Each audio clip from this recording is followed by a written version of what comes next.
Friends of the media ready? Good.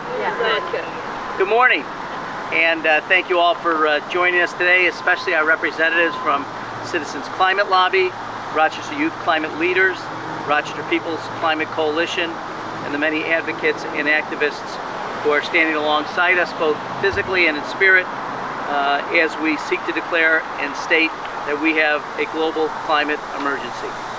The science on this is clear. Climate change is real, it is already occurring, and it is an existential threat to the planet Earth as we know it.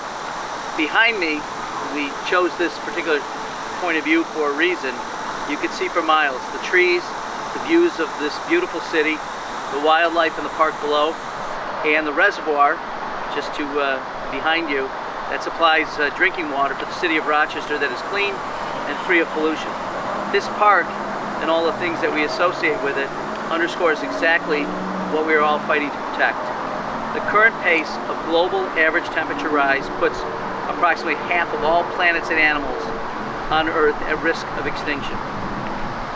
Let that just sink in for a moment. Half of all plants and animals on planet Earth are at risk of extinction.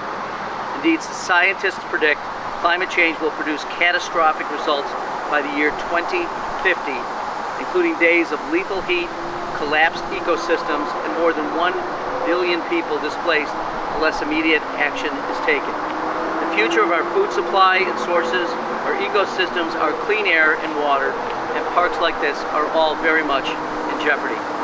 That's why we stand today to declare a climate emergency and strongly support climate emergency resolution to demand a comprehensive, large-scale, immediate response to address climate change and protect our planet for future generations.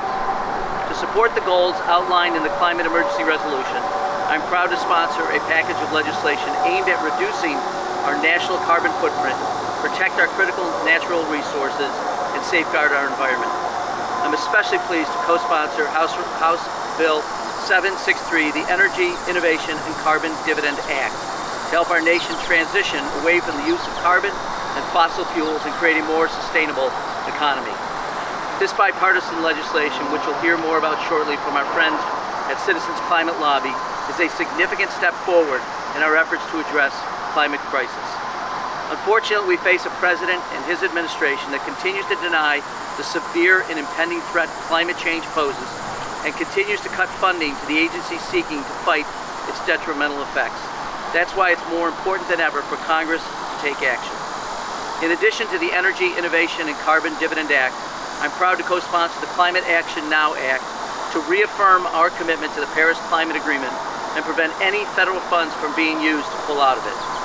I also sponsor legislation to permanently fund the Land and Water Conservation Fund, which the Trump administration has repeatedly attempted to severely cut, as well as legislation to safeguard our local water supplies, encourage the growth of environmental-friendly technologies, and much more.